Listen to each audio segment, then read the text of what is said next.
Hi guys and welcome back to the Mighty Blues. My name is of course Cameron and welcome back today to another live stream. It is the game review, Wolves 3, Everton 0 at Molineux on Saturday afternoon. Our final game of 2023 ends with one of the worst performances of 2023. I'm not going to say the worst because we obviously started the year under Frank Lampard and some of those performances towards the latter stage of his time at the football club were truly awful. But this one on Saturday was definitely up there. We've spent a lot of time over the last couple of weeks or so analysing Everton's defeats to Tottenham, defeats to Manchester City, defeats to Fulham, of course, and we've spoken about a lot of positives to come out of those games. Even though we've lost all three of those, there was a lot of positives to take from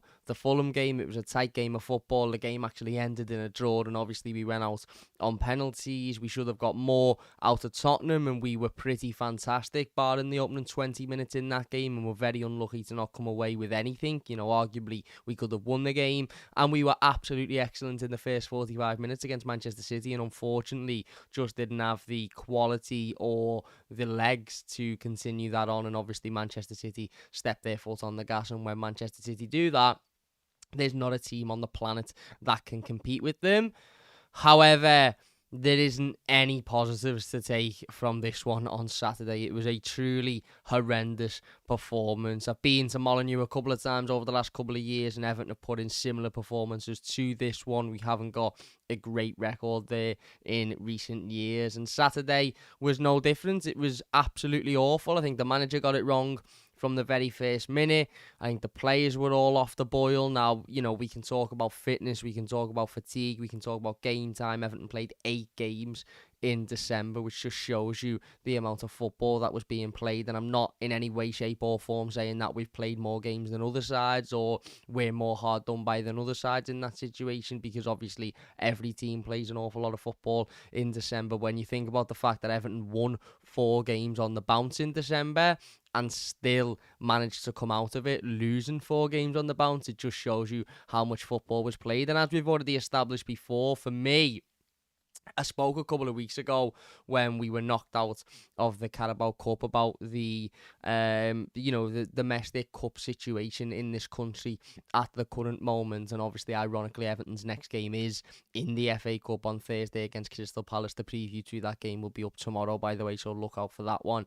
But we spoke about how it's not like it used to be, you know, back when I was growing up, where you'd go into every season and you genuinely couldn't put your finger on who was going to win the FA Cup or who was going to win the Carabao Cup. I remember Swansea winning the League Cup, I think, in 2011. They played Bradford in the final. Obviously, we had Wigan win it in 2013, and in the earlier years, a lot of, you know, sides that maybe you wouldn't have thought would be up there have come away with a trophy at the end of the season. Portsmouth, I think, won one year as well. Whereas now, that just isn't the case. We've not seen a non-Big Six side win the Carabao Cup since that win for Swansea in 2011, I don't believe, and we've not seen a non-top 6 side win the FA Cup since Leicester a couple of years ago. Prior to that, I think it was Wigan.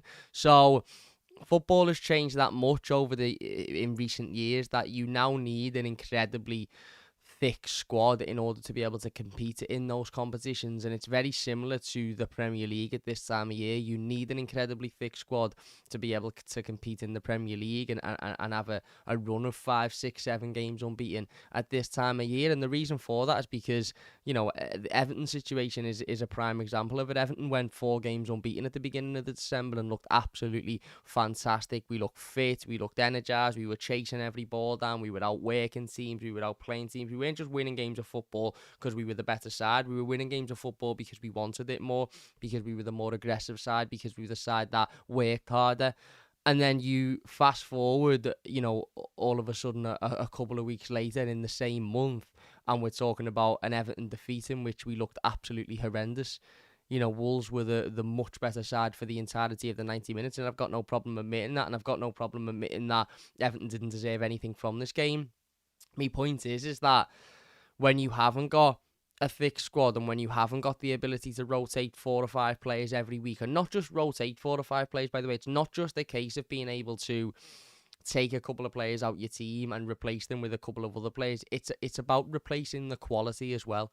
It's about that drop off in quality between the players that you're taking out the team and the players that you're putting in the team. For example, Everton obviously have been without Abdoulaye Doucouré of recent times, and we saw last season, towards the back end of last season, how important Abdoulaye Doucouré was. He was sent off against Spurs, and for the couple of games that obviously followed Spurs, I think we lost all of them that he wasn't available for, because he's such an important player to this side. He obviously then come back into the team, did really well and scored the winning goal against Bournemouth, which ultimately kept us in the Premier League. We've now had the same issue, obviously not a suspension, but we've lost Abdoulaye Doucouré, and over the last couple of weeks, we've looked like a side that is completely different to the one that is when he is in the side. And that's because A, he's our most important player and he's our most informed player at the moment, but also B, because we've not got anybody like him. So whilst other teams may be able to take their star players out, bench their star players, give them a rest, or if they're suspended or if they're injured, they can afford to take them out because they've got somebody on the bench that's ready to, step in and perform. We haven't got that. If we're taking one of our star players out, more often than not, we're replacing them with somebody that, hasn't impressed or isn't as good or isn't as reliable, isn't as consistent. And that's when you get to a situation where you come towards the end of a month in which you've played 8 games, and by that 8th game, your players are either A, absolutely shattered because they've played every single game in that short period of time. Players like James Tarkowski and the likes who've played every single minute of every game over this last couple of months. James Garner, I think, is one of them as well. Or you're having to bring in other players that just aren't good enough, like Michael Keane, for example, who ultimately isn't really good enough to be starting games of football for Everton, and therefore the performances are affected by that. And I'm not hugely disheartened about Saturday, if I'm being honest. By the way, before we move on, I just want to say a huge, massive Happy New Year to everybody watching. A massive, massive thank you for all of your support on the channel over 2023. Hopefully we can continue it into this year. Hopefully we can even have an even better year. Maybe even reach 10,000 subscribers this year. That is the aim. That would be absolutely unbelievable. I hope you all had a fantastic New Year, fantastic Christmas as well. And I wish you all the best and a happy and healthy 2024. But yeah, I'm not even hugely disheartened about this one. I am a little bit disappointed, as I said, because we were so completely off the boil. I think the manager got it massively wrong on Saturday, I'll be perfectly honest, and Sean Dyche is somebody that I've given a huge amount of credit to of late, and I've sat here on this channel, and held my hands up and said I was massively wrong about the manager, and massively wrong about the situation. He done really, really well to get us out of it. He done really, really well post the points deduction to pick ourselves up and continue to go and win football matches, and I don't think one game should all of a sudden reverse all of that. And I'm not by any sense of the imagination sitting here now saying he needs to be sacked, he's absolutely dreadful, but I do think, that we are well within our rights as fans to call out a bad performance, call it for what it is, and ultimately give responsibility to those that are responsible for that. And for me, the manager's responsible for that. On Saturday, I think his team selection was confusing. For me, I don't really understand the need to play a 5 at the back. Now, I get people might say, well, it's because we haven't got enough bodies in midfield. You've got Doucouré out, you've got Garner Gay out, and I understand that. But personally, for me, I've been watching Everton for 25 years now, give or take, 23, 22 years now, from what I can remember. And I could probably count on one hand the amount of times I've watched Everton play a 5 at the back formation and play it well. More often than not, it never works because of a number of things. And I think I said this on the instant match reaction. Firstly, in order to play a 5 at the back, you've got to have full backs, wing backs that are capable of going forward and creating opportunities. A lot of your creative play is reliant upon your wing backs in a 5 at the back formation because you've got no other wide players. Now, we have played a 5 at the back formation before when we've played Dwight McNeil left wing back, or we've maybe played Alex Iwobi at times at right wing back, and it's worked.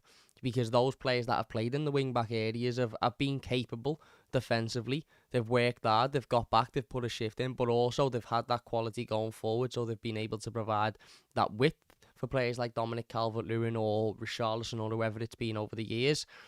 That current rendition of an Everton side playing five at the back simply doesn't work, because neither Nathan Patterson or Vitaly Mykolenko are good enough in forward areas. And another Blue says Patterson is a wing-back, though, to be fair. I don't think he is a wing-back.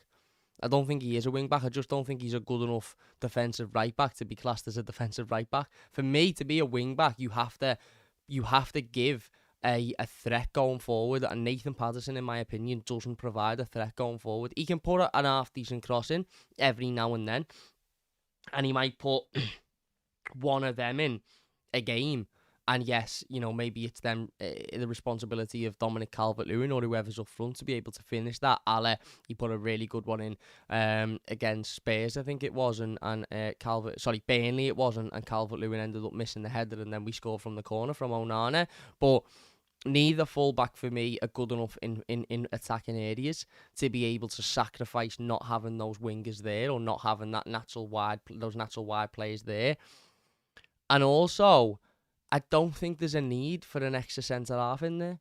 I really, really don't. For me, and I know, listen, you could say that Sean Dyche has got his hands tied a little bit because of the injury to Decore, and because obviously Garner Gay's out, and I'm not by any sense of the imagination saying that players like Dobbin or Danjuma or Beto or Chimiti or whoever, absolutely 150% deserve to be in that starting 11, or Andre Gomez, for example, who's come back into the thinking over the last couple of weeks. However, just speaking from personal experience, and I'm not just saying this because we've lost the game of football, by the way, I would rather see Everton maintain that four at the back and maintain that three in midfield.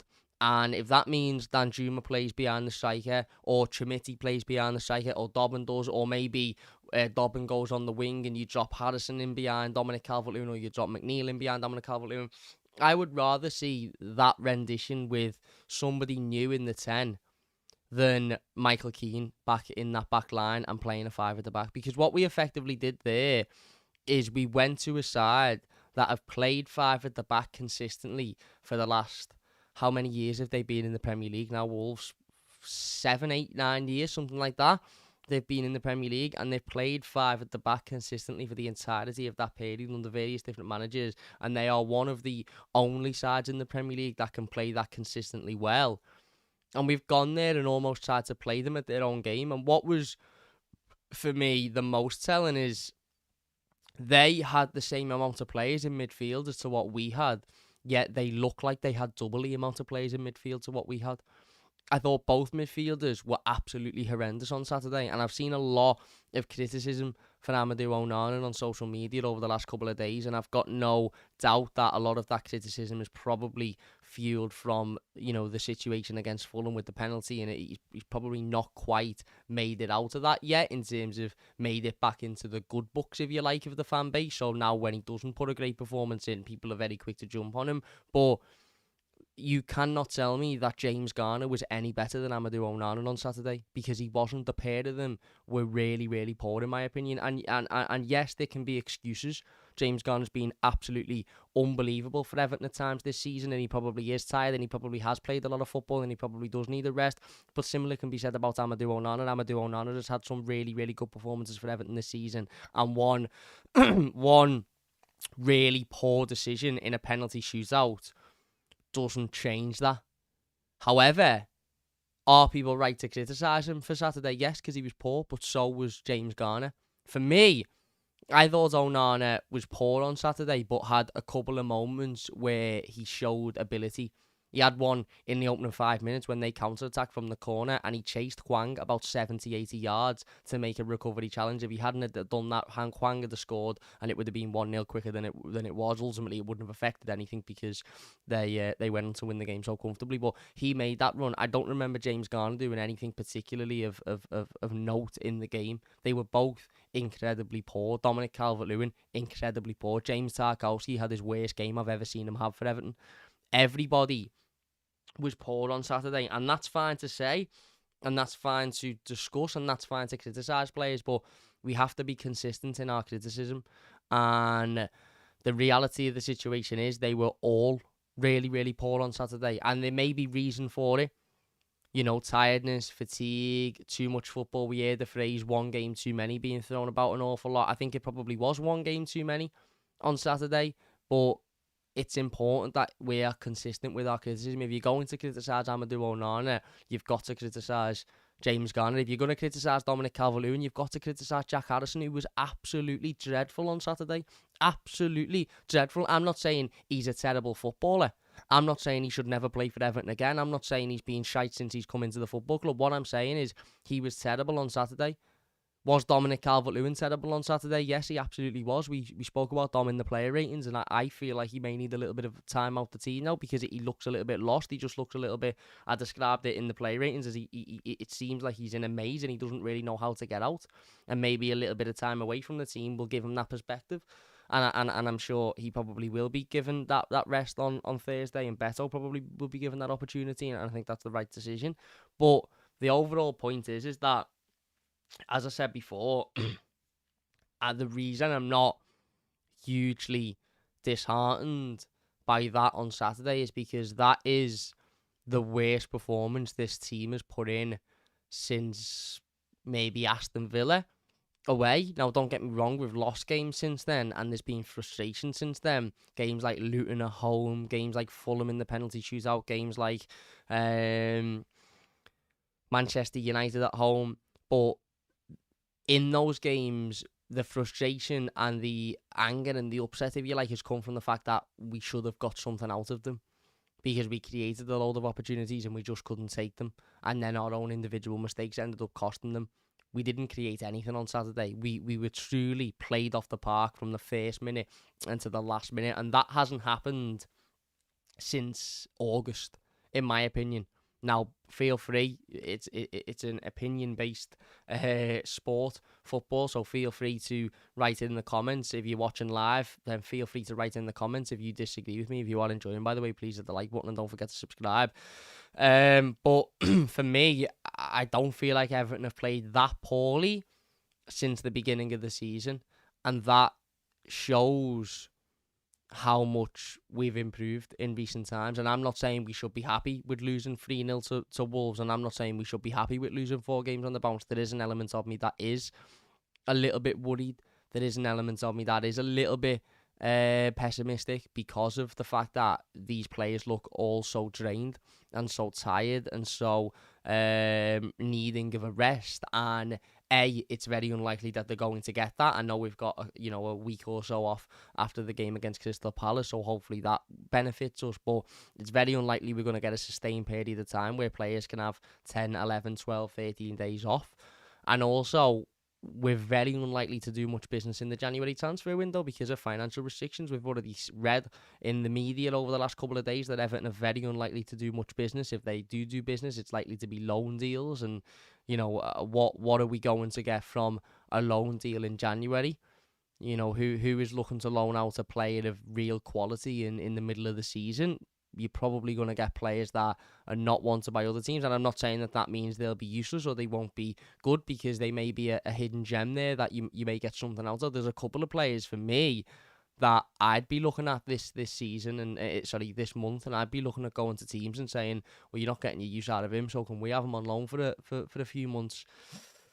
There's a certain one at Manchester United who's been completely frozen out of the squad that if he's got the fitness and he's happy to take a wage cut, then I'd be looking straight at him. But again, it's going to be, without a shadow of a doubt, an incredibly difficult January transfer window. And, we'd all love for Everton to be able to go out and spend another 20, 30 million pounds this month and go and really improve the squad and go and bring a Corey replacement in, so we're not sitting in this situation where we're saying we've got nobody that can come in and replace him, so we're ultimately losing games when he's not in the team. But that just ultimately isn't going to happen. So there is a little bit of me that's worried, and I understand the frustration and I understand the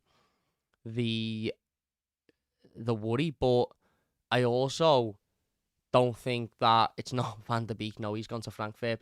I'm talking about Jadon Sancho. If Jadon Sancho is fit And if Jadon Sancho is in a good condition, now I'm saying that because I've not seen any pictures of him saying, and I assume he's still saying because that's his job. I doubt Manchester United would have said to him, you're going to get paid to not even turn up for work. So on the assumption that he's fit, match fit, obviously he won't be match fit because he's not played, but fit enough to come in, then that's somebody who's not getting a game, who's very unlikely to get a game for Manchester United, who's got a ridiculous amount of quality there. And I know he's on ridiculous wages, but Man United are paying him anyway. So they may as well pay him to go and play somewhere else and maybe generate a fee for him. I'm not saying that will happen. I'm just using that as an example of players with quality that are available that you may be able to go and get. You might be able to go and get. They might say, absolutely not. You can buy him for 20 million or nothing, ultimately. But like my point is that this is a very, very difficult window to deal with anyway, generally. It's an even more difficult window when you've not really got the finances and you're hamstrung to looking for, loan players and players that maybe aren't in favour at the moment. So, yeah, we ultimately do have to deal with it. But again, whilst I'm frustrated and whilst I'm a little bit annoyed and whilst I'm a little bit upset about Saturday, it didn't ruin my night. It didn't put me in a terrible mood. In fact, I turned the game off and went and got went out for a Chinese meal with my girlfriend, because as much as I thought we were terrible, as much as I thought we were completely off the boil, as much as I thought Wolves were much the better team for 90 minutes, I also appreciated that was the first time I'd seen Everton perform like that for a number of months. And over the last 2 years, we'd got used to watching Everton perform like that every week. Every single week. Every week under Frank Lampard, we would perform in that way. And we'd lose comfortably. And, we wouldn't be in a game. And we'd look all over the place. And the managerial decisions would be terrible. Sean Dyche, for me, on Saturday, made a couple of really, really poor decisions. The first one was starting with a 5 at the back in the first place. Like I said, I've seen Everton play it well a handful of times in the 20-odd years I've been watching this football club, and I think there's no surprise that both Jared Brandtwaite and James Tarkowski had probably their worst game for Everton this season whilst playing in a 5 at the back, because I just don't think there's a need for it. I think it caused confusion. I think it caused an amount of almost, the saying, too many cooks spoil the broth. I don't think there's a need for another centre-half in there. I think Brandtwaite and James Tarkowski are more than capable of dealing with Premier League forwards on their own. I don't think there's a need to throw another body in there and confuse everything again. I just don't. For me, it's not. I don't think there's any necessary for it. But arguably, more. The bigger mistake arguably was not changing it at half time. Everton were very, very lucky to go in at half time 1-0 down. It could have quite easily been 2-0 down. It could have quite easily have been 3-0. And we went in 1-0 down. And had we have changed it at that point, now I'm not saying Everton would have then gone on and won the game, because we ultimately don't know that. But had Dyche have gone to a 4 at the back at that point and maybe brought on a Danjuma to sit behind Dominic Calvert-Lewin, or maybe brought on a Dobbin and then moved Jack Harrison behind the striker, then who knows, maybe we would have been able to go out and put a better second half performance in and give them a little bit of trouble and somehow come out with something in the game. We mightn't have done. I'm not saying we would have done, but there was more possibility, there was more chance of us doing that than there was carry on the way we were going. And I really don't know, and I would love to sit down with Sean Dyche and just ask, what did you see in that first half to convince you that this team was going to be able to get something out of the game in the second half? And he might say to me, I didn't, but I didn't think I had any other option, so I just went with it.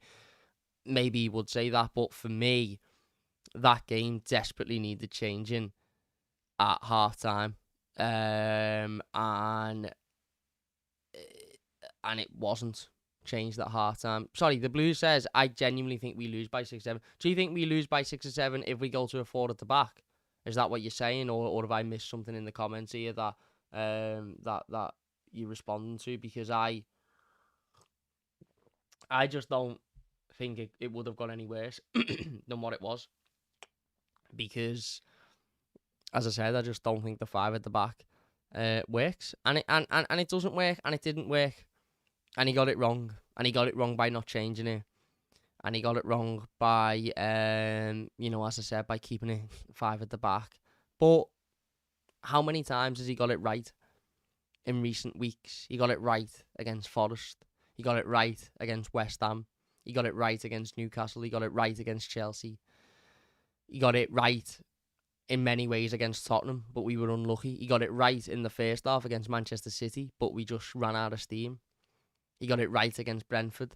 He got it right against Burnley. So he got it wrong on Saturday, and it, I think we're all within our right to discuss that and criticise that. But you are more than able and more than capable of criticising a footballing decision and criticising a managerial decision without the need for saying get rid of him and move on.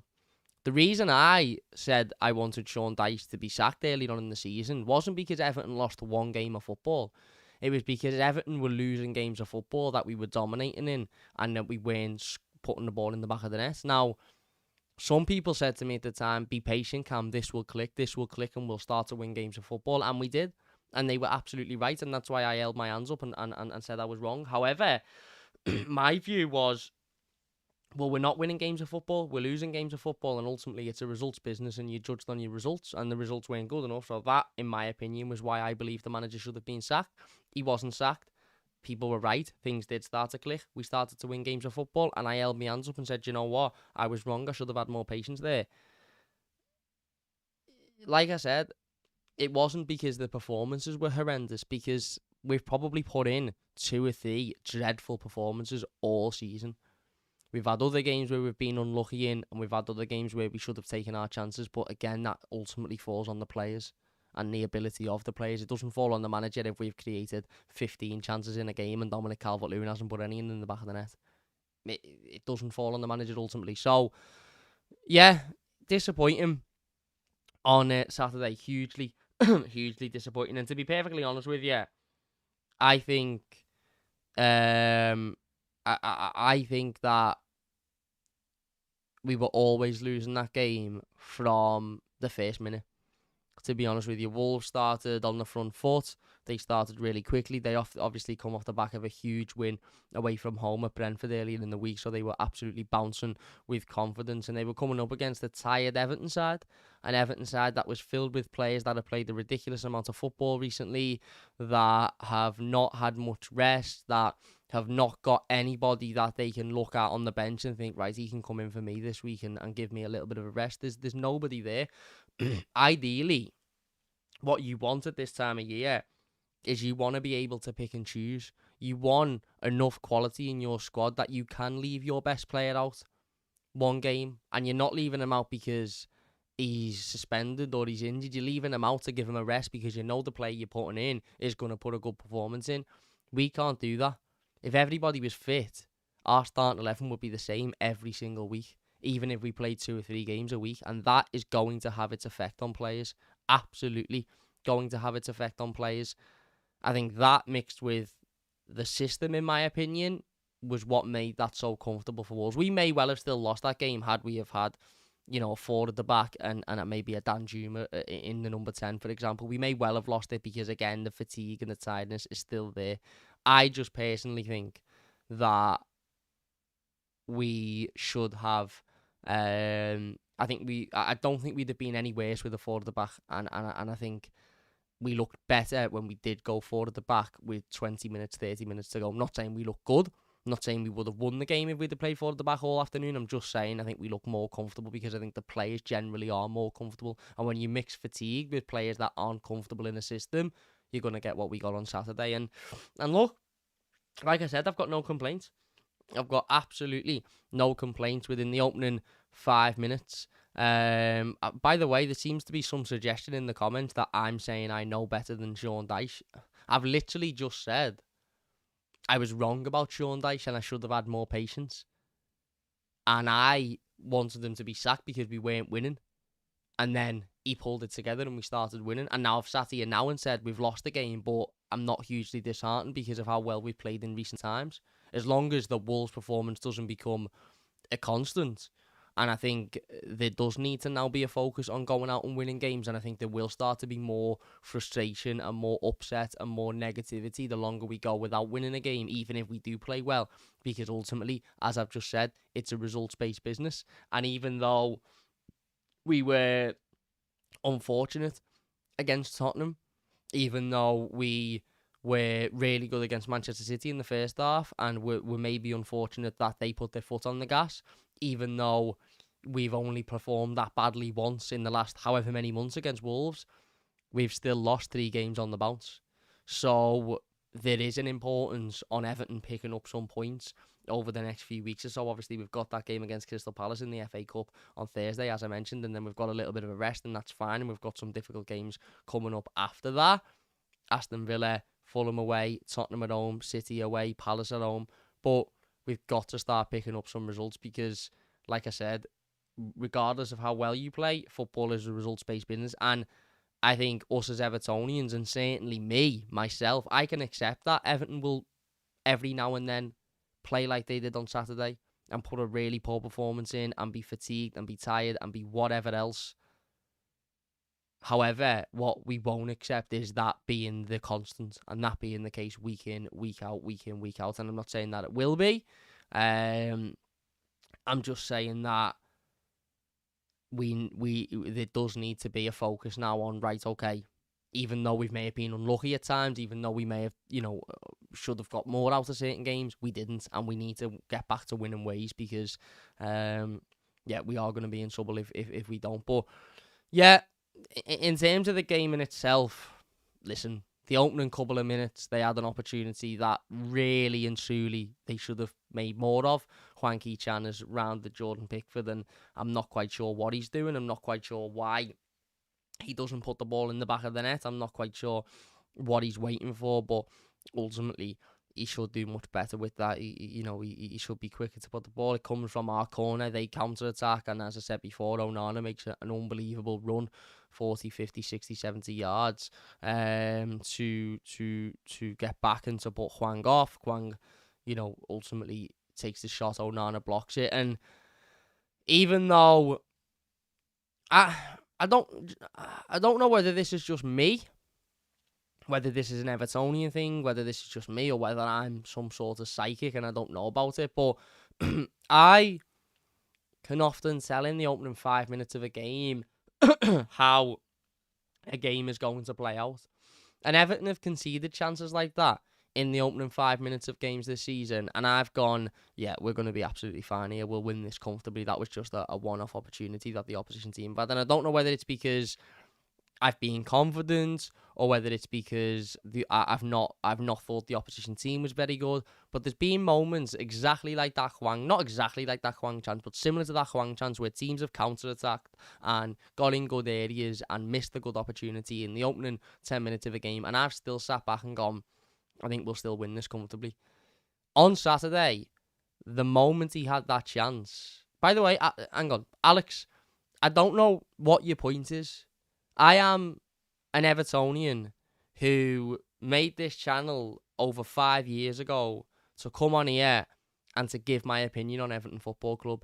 I'm not saying I know any better than the manager. I'm not saying that people should listen to me more than they listen to the manager. I'm just giving my opinion like I would in the pub with me mates or me dad after the game on a Saturday afternoon. I'm not saying Sean Dyche should listen to me and everybody should listen to me and I should be the manager. I'm not a Premier League manager. I wish I was. I absolutely wish I was. I'm just giving my opinion. And you can give your opinion. And if your opinion is different to mine, that's fine, because that's what this is all about. It's all about opinions. It's all about having that conversation. I give my opinion. If you don't like it, you don't have to watch. I don't understand this notion that people have where they actively listen and watch things that they don't like just to comment on it and tell people they don't like it. I don't understand it. I don't like loose women, but I'm not going to sit there and watch loose women every day so I can tweet at loose women, I don't like your show, it's shite. I'm just not going to watch it. It's as simple as that. So if this goes for anybody, by the way, and I've not been reading properly the comments, so I don't know whether Alex is absolutely slating me or what. But if you don't like the show, then don't listen, don't watch. It's fine. It's absolutely fine. There's a lot of football YouTubers that I don't like, so therefore I don't listen to them and I don't watch them. I don't watch them and then comment telling them how much I don't like them, because it's a complete waste of everybody's time. I'm giving my opinion. If you don't like the opinion, then that's fine. End of the day, that's what it's about. It's about opinions. I'm not saying yours is wrong and I'm not saying mine. Nobody can tell me my opinion's wrong because it's my opinion. Anyway, yeah, I just get this feeling sometimes with games that I'm watching and moments in games, even if it's so early on in a game, I get this feeling that, yeah, this isn't going to be our day today. We're not coming away from this with anything. And I got that. After that Hwang chance. And I remember sitting there on the couch thinking, yeah, this isn't going to be our day. This isn't going to be our day. And Alex, you said your point is people losing their heads about what are reasonable decisions made by Dyche. I'm not losing my head. I'm just saying I disagree with it. And if you've watched Everton at any point, really, over the last few years, you will know that playing a 5 at the back which includes Michael Keane, is not a good decision. It's as simple as that. Yeah, as I said, for me, I could tell pretty early on that we weren't getting anything out of the game, because we just seemed so irate almost. You know, I've spoken a couple of times over recent weeks, and I think I mentioned this about the first 45 minutes against Manchester City, when we looked so comfortable, we looked so calm, we looked so cool on the ball, and even though we were playing, you know, the best team in the world and the treble winners and the champions and this, that and the other, we still looked so comfortable. We didn't look like we were worried. We didn't look like we were fearful of them. Whereas in the opening 10 minutes against Wolves, we looked like we didn't know what we were doing. We looked like we were all over the place. Players were looking around as if to say, that's your man, where are you? You know, you need to be covering that. Other players were almost standing around as if to say, I don't really know what I'm meant to be doing here. We just looked a little bit all over the place, and that for me was a telling sign that it was going to be a difficult day. It was really going to be a difficult day, and it was, and it ended up being. And not long after they get the opening goal, ball comes into the box. Again, absolutely nobody marking the attacking player. He takes the shot. Jordan Pickford makes a good save. It ends up being scrambled on the line. Tarkowski just throws himself on the floor for some mad reason. Patterson does the same. Tries to scoop it out on the floor. I don't know why they both felt the need to throw themselves on the floor. They could have just stood up and would have had more of an opportunity of defending it. Anyway, it's scrambled in by Kilman. And yeah, again, typically, you know, the facts will tell you that usually when Everton go 1-0 up in a game, we've got a very, very, very good record at keeping that score or extending that score and going on and winning that game. I think it's only Manchester City that Everton have not beaten when going ahead in a game under Sean Dyche. But the opposite to that is when we go behind in a game, it's very, very rare that we come back and we win that game. In fact, I'm not sure Everton have won a game when going behind under Sean Dyche. I'm sure somebody will correct me if that isn't the case. So the minute we went behind, the facts and history will tell you that Everton don't notoriously come back from those situations, certainly under this manager. And it never felt like we were going to come back from that situation, did we? Wolves then pressed and pressed and pressed. They had a goal disallowed. They obviously got their second goal, which again was a fairly comfortable finish, very, very similar to a goal we conceded a couple of weeks ago against Spurs. Was it Son's goal, or was it? No, it was Richarlison's goal, sorry. Cross comes across the box. Cunha's left completely on his own, nobody marking him. I think it's Tarkowski and Patterson who were about 5 yards behind him. He taps it into the back of the net, and a 2-0. I remember thinking, this is obviously in the second half, as I said before, how we went in at half-time, 1-0 down, is beyond me. Because they could have gone in 2 or 3-0 up. And we had a couple of half moments, I suppose. Dominic Calvert-Lewin had one where he was slipped in just after it went 1-0 and he puts the ball right across the goalkeeper's front. He probably should do better with it, as we've established. I think Dom is hugely lacking in confidence at the moment. I think he's a player that needs a little bit of time out. I think he's a player that needs a little bit of time on the sideline, because he just seems like he's struggling at the moment. He seems like he's struggling for confidence. He's very clearly struggling for form, and that isn't good. And I suppose this is the whole reason why we brought Beto into the side, to be able to take Dom out in these situations. Beto wasn't just brought in, and certainly shouldn't have just been brought in to step in when Dom gets an injury, because that ultimately is the exact same job as what Mopai was doing. When Mopai was brought to the football club, it wasn't because he was able to compete with Dominic Calvert-Lewin, or he was good enough to compete with Dominic Calvert-Lewin, or to keep Dominic Calvert-Lewin out of the squad. It was purely and utterly to have somebody there for if Dom gets injured, to fill a space. Now, when we signed Beto, we were all under the impression that that wasn't the case with Beto. He wasn't just brought in to fill a space when Dominic Calvert-Lewin gets an injury. He was brought in to provide some competition for Dom, and to give us a different option, and to give us something, that isn't Dominic Calvert-Lewin, and ultimately to be able to take Dominic Calvert-Lewin out of this team if need be. And I think now is the time to take Dominic Calvert-Lewin out of this team. Now, you might say, oh, well, after the Palace game, we've got a couple of weeks of rest, and maybe that's exactly what Dom needs. Maybe it is, but at the moment, he's not doing anything to show he deserves to start for Everton Football Club. He isn't, and I'm not saying that everybody else is. I'm just saying that he isn't for me. So, yeah, Dom has that chance. That it's tight. Don't get me wrong. It's not an easy chance. But he should do better with it. He has another one where he ends up being offside. But ultimately, he doesn't make anything of anyway. He tries to round the keeper and runs straight into him. But like I said, for me, the real sort of confusion come at half time when the manager didn't change the system. I just don't understand why he didn't change the system.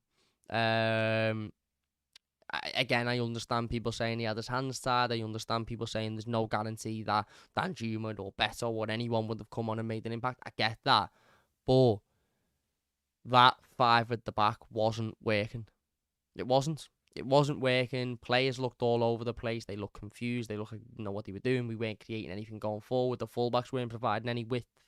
So that would have been the time to change it for me, especially considering we were only 1-0 down, and we were very lucky to only be 1-0 down. We probably should have been 2 or 3-0 down. So the fact that we were only 1-0 down provided and presented itself as an opportunity for us to change the game and maybe go and get something out of it after having such a bad first half. I mean, I know it's a completely different level, but that's exactly what Manchester City did last week. They had a terrible first half. They went in only 1-0 down, and they changed it, and they stepped their foot on the gas, and they come out and they won. And I'm not saying we're Manchester City and we'd have been able to do what they did in the second half and completely overpower Wolves, because we wouldn't have done. It's a completely different situation. But my point is that they were so bad in that first half that they had to tactically change it. They did, and they come out and they were much better. Had we have made a tactical change in that second half or at half time, and maybe a change of personnel or two, then who knows how that would have affected the game. Again, I understand people saying, but he had his hands tied, but the reality is that he had players there and options there that he could have used. And the fact he didn't tells me that he believed that the system was working, and he believed that he could get something out of the system. And if that's the case, then that's a ridiculous amount of stubbornness by Sean Dyche, because we could all tell that system wasn't working and that it wasn't going to work on that given day. I'm not saying it's never worked before. What I'm saying is it's more often than not worked than it has worked, but it definitely wasn't working on that day. He didn't change the system. We come out in the second half and it was very much much the same, wasn't it? As I said, it was one-way traffic. They get their second goal, like I said before, very similar to Richarlison's a couple of weeks ago. Ball comes in, cross isn't stopped. Mikalenko jumps up in the air and swirls around for some mad reason, and Cunha's at the back post completely free, taps it in, and at that point, it's 2-0. It's pretty much game over. We make a couple of changes. We do change it tactically and go to a forward at the back. We then have an effort which rattles the post, which was incredibly unlucky by Dwight McNeil. Had that have gone in, it would have maybe been a little bit of a different game. But, not long after that, there's a defensive mishap between Keane and Tarkowski, which leaves Juan to have an effort which hits the post. He probably should have done better with it. Again, it's shocking defensively. And then they do go and get their third goal. Ball gets swung in, and I think it's Dawson in the box who just sticks a leg out, and it goes into the back of the net, and ultimately we then go on and lose the game. And as I said, they had 2 goals ruled out for offside, and they had many other chances in the game, and it could have been 6 or 7 on any other given day. We probably were a little bit lucky to come away only losing 3-0. But yeah, for me, everybody was off it. Absolutely everybody was off the pace. Absolutely everybody was off the boil. I don't think there was one player that I looked at and thought, you know what, you've done really, really well there. I thought Mikalenko was okay.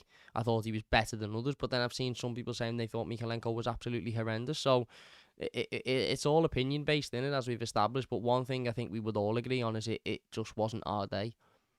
Now, that might be for many a reason. Personally, I think it's for multiple reasons. I think it's because the manager got it wrong. I think it's because the players didn't turn up. And I think it's because everybody is just a little bit fatigued and tired and probably one game too many, as people will say at the moment. Other people may think it's only one of those reasons. Other people may think it's none of those reasons. Who knows?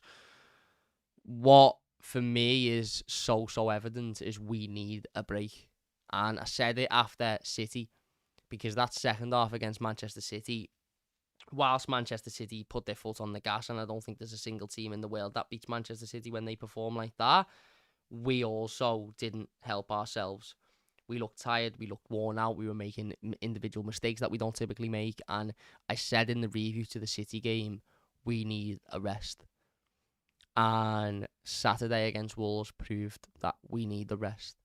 And hopefully, we're not sitting here this time on Thursday saying, that's another example of why this team and these players need the rest. I'm not hugely confident about Thursday, I'll be perfectly honest with you. But one thing is for sure is, a break, whatever it might be, 10 days, 11 days, whatever it is in January, I think is hugely, hugely needed. Because whilst the manager got it wrong, in my opinion, and whilst Wolves were very good and were much the better team, yeah, we are struggling at the moment. We're struggling hugely, and it's not just 2 or 3 players that are performing badly. It wasn't Michael Keane's fault that we lost on Saturday. Do I think Michael Keane should be in the team? No. Do I think Everton should play 5 at the back? No, but that's not because of Michael Keane. I don't think Everton should play 5 at the back if we had fucking Paolo Maldini to come in, because I just don't think we're suited with 5 at the back. It wasn't Michael Keane's fault we lost. It wasn't Dominic Calvert-Lewin's fault we lost. It wasn't Onana's fault we lost. It was a collective. And I think that's what we need to be careful of. We can be critical, and we can have an opinion, and we can be, we can discuss our opinions and discuss our critics on these platforms or on social media or whatever it might be. But yeah, I've seen a lot of people criticising Dominic Calvert-Lewin, and yet nobody criticising Jack Harrison. Seen a lot of people criticising Amadou Onana, and nobody criticising James Garner. Seen a lot of people criticising Michael Keane, and nobody criticising James Tarkowski. And maybe that's because people feel that, those players have been more consistent than the others. Maybe people feel like, well, I'm not going to criticise Tarkowski because he's been excellent, whereas Michael Keane's not.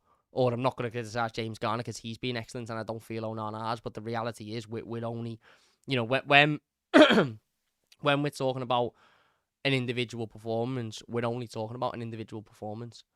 We're not talking about an entire season or a period of time. I'm not coming on saying Dominic Calvert-Lewin's terrible because he's been terrible for months. I'm saying on Saturday against Wolves, he was terrible. So was Jack Harrison, so was James Garner, so was Onana, so was Keane, so was Tarkowski, so was Patterson, etc, etc, etc.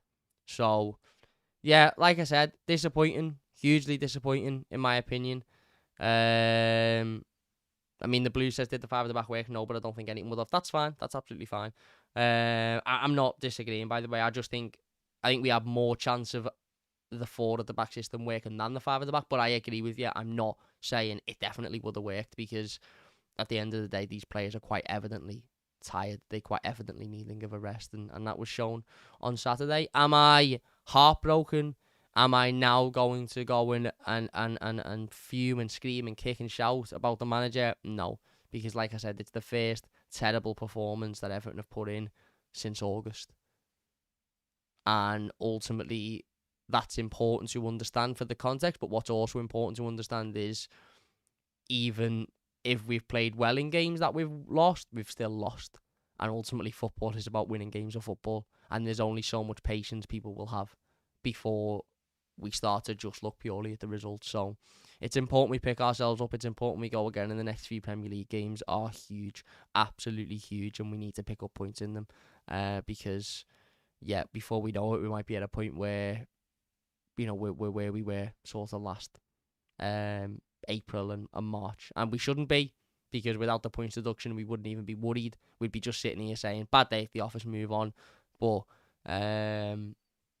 yeah, that's where we are. Whether we should or we shouldn't be, that's where we are, and we have to deal with that. So there you go.